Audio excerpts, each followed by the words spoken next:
Everyone, and welcome to Pragmach. I wanted to discuss the Eve V, originally a crowd-funded 2-in-1 laptop that was made as a direct value competitor to the Microsoft Surface Pro. It even came with a kickstand. It offered better specs for less money than Microsoft, and to make it happen, the company went directly to consumers to raise the money. Through crowdfunding, the product was made into a reality, although there were some hurdles and issues with delivering to consumers, and we'll get into that a little bit more a little bit later. The company behind the Eve V is Eve Tech, and now they have a second generation device just announced, and it looks very compelling, on paper at least. Now let's have a look at the device. The second generation V keeps the 2-in-1 design, and it keeps that very handy kickstand, which of course is similar to the Surface Pro, and it has a 13.4-inch screen, which is again similar in size to that of the Surface Pro. That is where the similarities and the subtle differences begin. For example, Eve Tech has decided to go with a widescreen 16:10 aspect ratio display, making it more of a traditional laptop style that we're used to seeing, where the Surface Pro has the very identifiable 3:2 aspect ratio, making it a little taller than wider. Looking deeper into the display on the Eve V second generation, it has a very impressive screen capable of 4K with a screen resolution of 3840 by 2400, and the display is also very bright at 500 nits. For some extra protection, the device has Gorilla Glass on the display, and looking at the heart of the device, powering it will be 11th generation Tiger Lake Core i5 or Core i7, and that's going to come with Intel's Iris Xe integrated graphics. The RAM configuration will be available in either 16 or 32 gigabytes, and that is of LPDDR4X RAM. The storage offerings are going to be either half a terabyte or a full terabyte of SSD hard drive. The battery is going to be a 41.3 watt lithium ion. Looking at the ports, the V will be equipped with 3 main USB Type-C ports. 2 of them are going to be USB 4 Thunderbolt capable with up to 40 gigabytes per second, and the third USB-C port is going to be USB 3.2, and that one will only be capable of 10 gigabytes per second. There is a headphone jack, and the device is 9.4 millimeters thin. The kickstand is fully extendable, and you can choose your range of motion all the way to 170 degrees. And to complete the 2-in-1, there's always some accessories, should you choose to accept them, of course. A folio cover with a Windows Precision touchpad with a textured glass surface is available.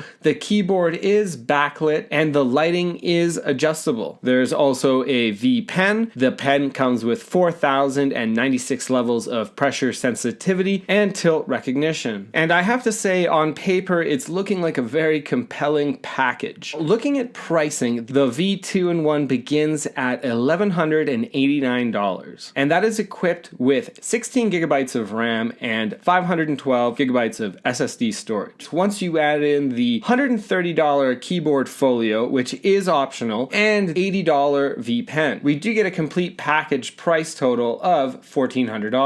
If we were to go with the max configuration with 32 gigabytes of RAM, a Core i7, a full terabyte of SSD storage, and even LTE coverage, with the accessories, that would come out to a total of $2,000. So the range for the device is going to be anywhere from $1,200 all the way to $2,000, depending on the configuration and the accessory choices consumers may decide on. This sounds awesome. It's very exciting, and that is why we need to take a pause, we need to take a moment, and we need to talk about the risk. Note that the pricing I just mentioned, that is a crowdsourcing price, meaning that it is going to go up the more units that they sell. After a certain stage gate, they're going to increase the price. And that is the incentive the company is using to get customers to pre-order. The price will go up as units sell, and that scarcity will drive the consumer demand. What's the risk with all this? It's that you're going to tie up a bunch of money. Right now they're asking for a $300 deposit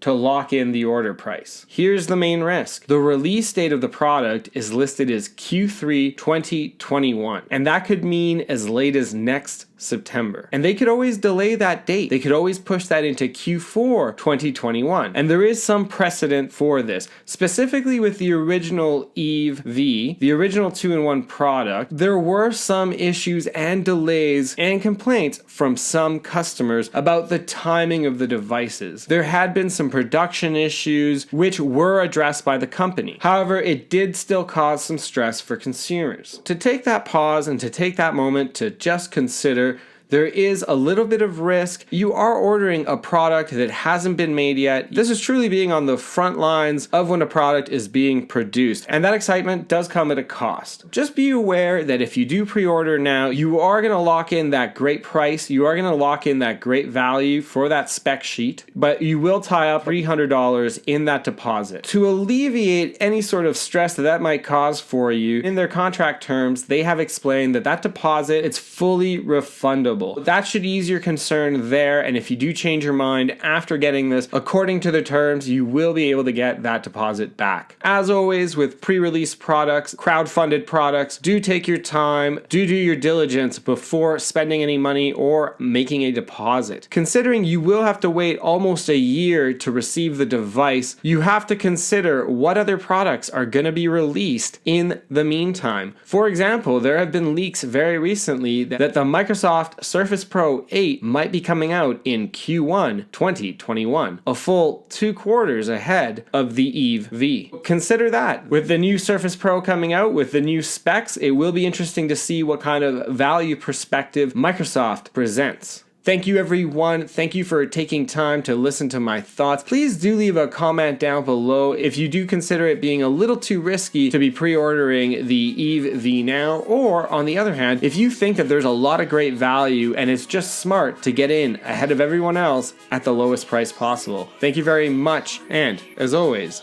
thank you from Pragmach.